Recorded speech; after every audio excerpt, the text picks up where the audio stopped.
100 Civics Questions for US Citizenship 2025, Part 4, Q4660, Animated Civics Prep.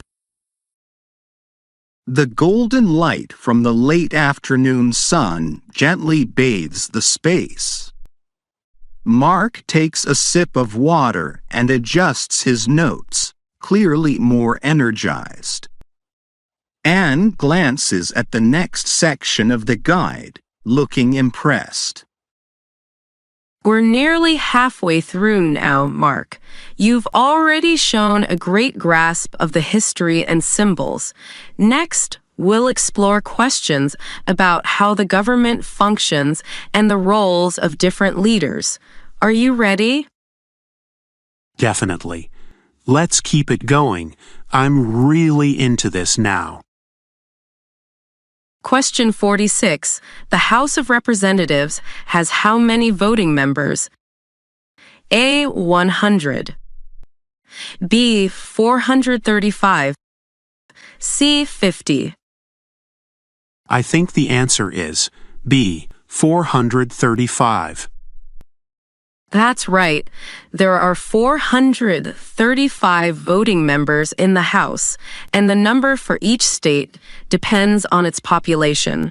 This ensures that more populated states have more representation in the House.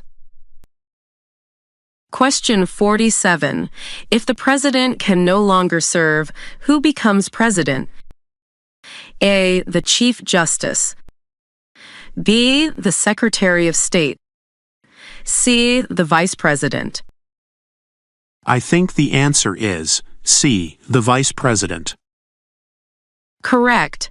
If the president is unable to serve due to death, resignation, or removal, the vice president steps in as the new president. This process ensures continuity in leadership. Question 48. Name one war fought by the United States in the 1900s. A. Revolutionary War. B. World War II. C. War of 1812. I think the answer is B. World War II. Exactly. World War II was fought from 1939 to 1945, and the U.S. joined after the attack on Pearl Harbor. It was one of the most significant conflicts in modern history and solidified America's global role. Question 49.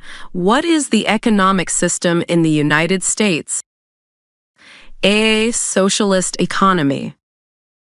B. Market economy. C. Command economy. I think the answer is B. Market economy. Correct. A market economy is driven by supply and demand with minimal government intervention. Businesses and consumers make most decisions, which encourages innovation and competition. Question 50. What does the President's Cabinet do? A. Enforces the laws. B. Advises the President. C. Controls Congress. I think the answer is B. Advises the President. That's right. The Cabinet is made up of the heads of major federal departments like education and defense. They provide expertise and guidance to help the President make informed decisions. Question 51. If both the President and the Vice President can no longer serve, who becomes President? A. The Speaker of the House. B. The Chief Justice. C. The Secretary of Defense. I think the answer is A. The Speaker of the House. Exactly. According to the presidential line of succession, the Speaker of the House is next in line after the Vice President. This ensures there's always someone ready to lead. Question 52. Who makes federal laws? A. Congress. B. The Supreme Court. C. The President. I think the answer is A. Congress. Correct. Congress, which includes the Senate and House of Representatives, is the legislative branch responsible for making federal laws. They debate, write, and pass bills that shape national policy. Question 53. Who is the Commander-in-Chief of the military? A. The Secretary of Defense. B. The President. C. The Speaker of the House. I think the answer is B. The President. Yes, the President has ultimate authority over the U.S. Armed Forces, although only Congress can declare war. This power ensures civilian control over the military. Question 54. What is the rule of law? A. Only leaders must follow the law. B. Everyone must follow the law. C. Laws only apply during emergencies. I think the answer is B. Everyone must follow the law. That's correct. The rule of law is a fundamental American principle.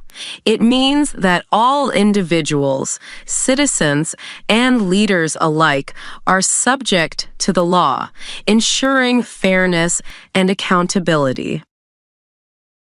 Question 55. Name one of the two longest rivers in the United States. A. Colorado River.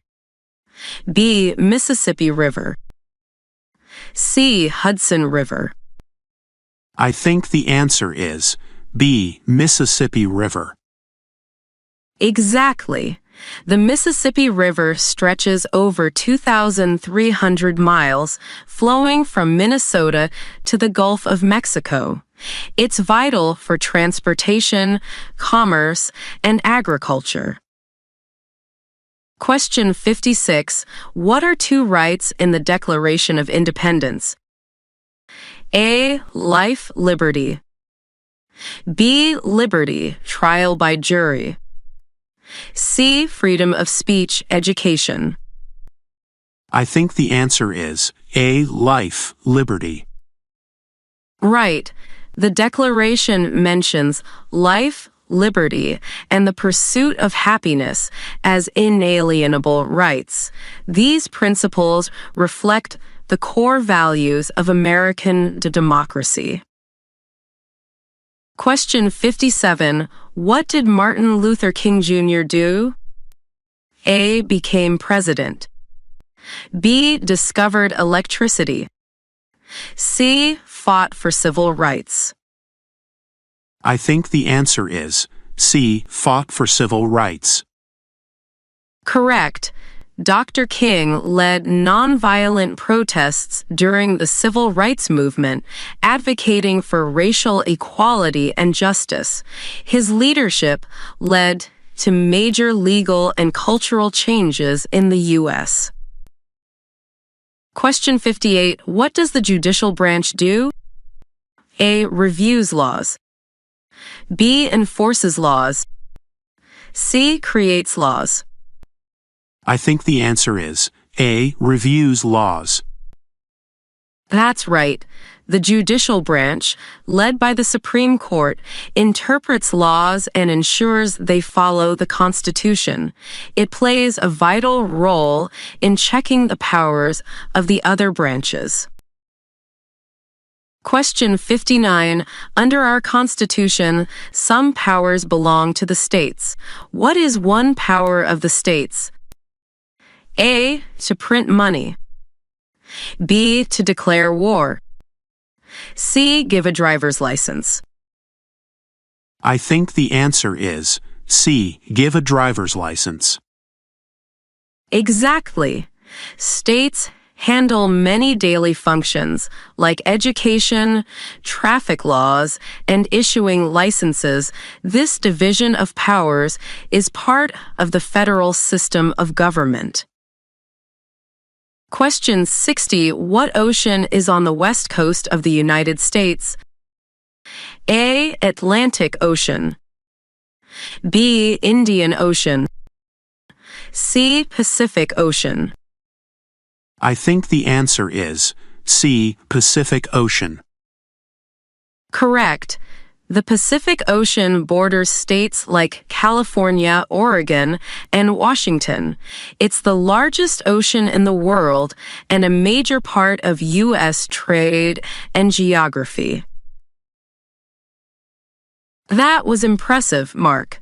You handled this section with confidence and clarity. Thanks, Anne. I really liked this part. It helped me understand how everything fits together, who has power, who makes the laws, and how it all works in practice. And you explained your answers well, too. You're not just memorizing, you're learning how the system functions. That's the key. I'm ready for more whenever you are. Then let's take a short break and we'll dive into the next chapter soon.